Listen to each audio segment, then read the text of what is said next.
મહીસાગરના લુણાવાડાના 4 કોસિયા પાસે લાગી છે આગ। સંતોષ લાઇનિંગ એન્ડ ફર્નિચરની દુકાનમાં આગ લાગી છે। આગ લાગતા દુકાનમાં રહેલો સોફા, ગાડલા સહિતનો સામાન બળીને ખાખ થઈ ગયો છે।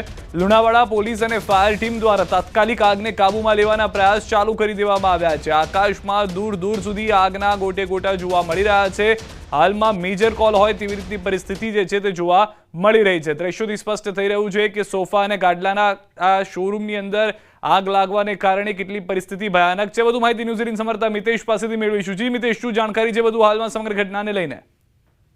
જી બિલકુલ થી જો વાત કરવામાં આવે તો મહીસાગર જિલ્લાના મુખ્ય મથક લુણાવાડાથી મોડાસા રોડ તરફ ફર્નિચરની એક દુકાન આવેલી છે, સંતોષ ફોર્મ એન્ડ ફર્નિચર। ત્યાં ગાડી અચાનક આગ લાગવાનો બનાવ સામે આવ્યો હતો। ત્યાં આ દુકાનની અંદર રહેલો સોફા, ફર્નિચર સહિતની તમામ જે ચીજ વસ્તુઓ છે તે બળીને ખાખ થઈ ગઈ છે। જોકે ઘટનાની જાણ થતાં પોલીસ અને ફાયર ફાઈટર ઘટના સ્થળે પહોંચ્યું હતું, પરંતુ આગ કાબૂમાં લઈ શકાય તેવી પોઝિશન નથી ને એટલો વિકરાળ સ્વરૂપ ધારણ કર્યું હતું।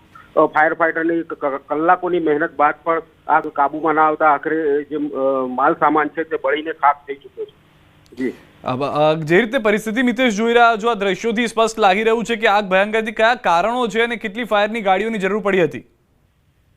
જી બિલકુલ થી જો વાત કરવામાં આવે તો અચાનક આગ લાગવાના બનાવને લઈને જે દુકાન માલિક છે તે અચાનક અચંબાચમથી પડ્યો હતો, પરંતુ આજુબાજુના લોકો દ્વારા ફાયર ફાઈટરને જાણ કરવામાં આવી હતી અને બે ફાયર ફાઈટર ઘટના સ્થળે પહોંચ્યા હતા, પરંતુ બંને દ્વારા જે પાણીનો મારો છે તે સતત ચલાવવામાં આવી રહ્યો હતો। પરંતુ આ આગ એટલી ભયાનક અને વિકરાળ હતી કે જે દુકાનનો માલ સામાન છે તે મોટા ભાગનો બળી ગયો હતો અને વેપારી છે તેને મોટા ભાગનું નુકસાન વેઠવાનો વારો આવી રહ્યો છે। પરંતુ આગનો બનાવ હજુ અકબંધ જોવા મળી રહ્યો છે। કયા કારણોસર આગ લાગી છે તે હજુ સુધી જાણી શકાયું નથી।